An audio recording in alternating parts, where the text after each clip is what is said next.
Proven ways to combat procrastination, part 2. Last week I shared that procrastination is a human condition, and about 95% of people admit, and about the other 5% are most likely lying. I've also shared that there are 7 characteristics that make any task procrastination worthy. And just as a brief recap, the task might be boring, frustrating, difficult, ambiguous, unstructured, or not intrinsically rewarding enough, i.e. you don't find the process fun. Those are the 7 characteristics that cause people to assign an excuse and allow procrastination to set in. Lacking in personal meeting is another one. This week now, I am promising to give you 5 ways to resist the impulse of procrastination. Number 1, reverse the procrastination trigger. Hey, consider which of the 7 procrastination triggers are being set off when you're beginning to think about an activity that you dread. Instead of dreading that activity, think about that task in an idea of making it more attractive. Make it a game. Make it a competition amongst yourselves, such as, let's just say, writing a quarterly report. You find that to be boring and something you really don't want to do. Turn it into a game. You shut all the other distractions off and take 5 minutes and just start and figure out how many words you can write in 5 minutes. That's one way to approach it.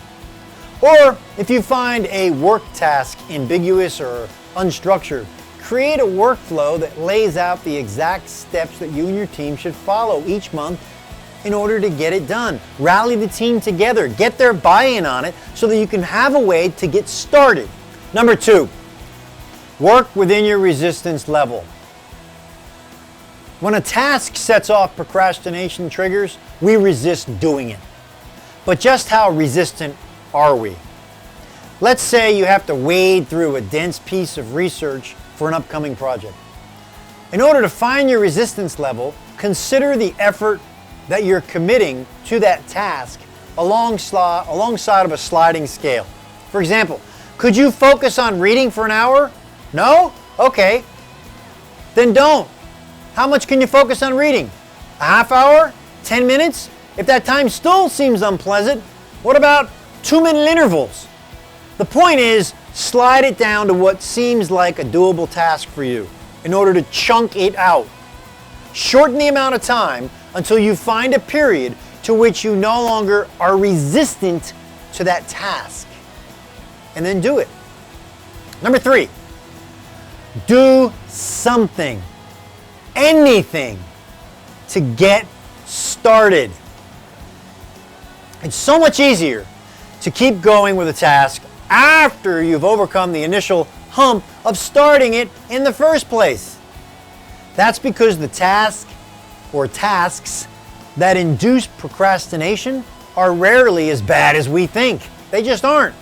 We always have these excuses why we're not going to start it, but how many times when you start it you realize it's not so bad and you're halfway done? Research suggests that we remember uncompleted or interrupted tasks far better than we remember the projects that we finished. So our mind is always thinking about the stuff we've never completed instead of the things we've actually completed. It's like listening to a catchy song only to have it unexpectedly cut off in the middle of the song and then have it stuck in your brain and in your head that you're humming to the rest of the day. It's that kind of thing.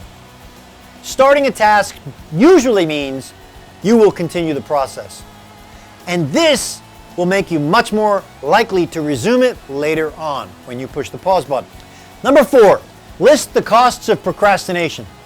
This tactic works best when you're putting off larger tasks.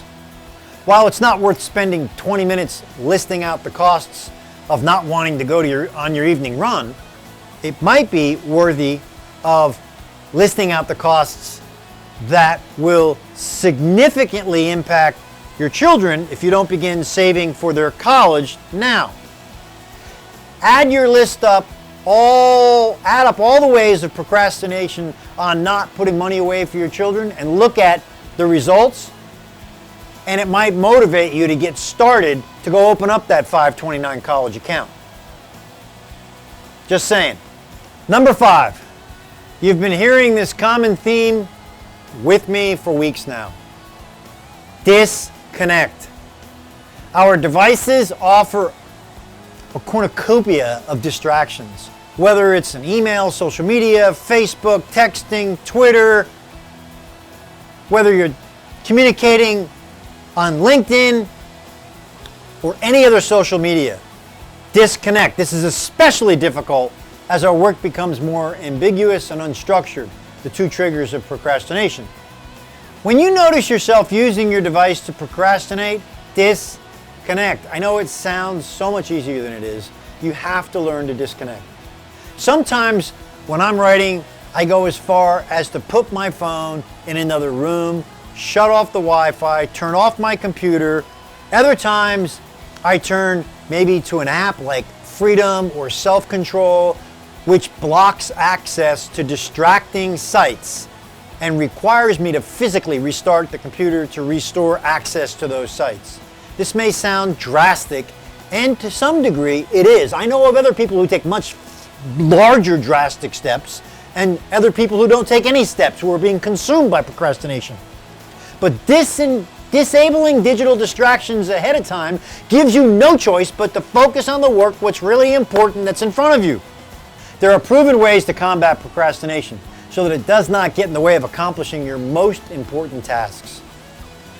I challenge you, the next time you resist a task, consider whether it's setting off any of the procrastination triggers. Work within your resistance level.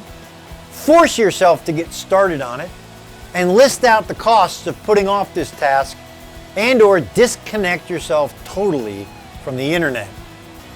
Have a great week and make good choices this week, folks.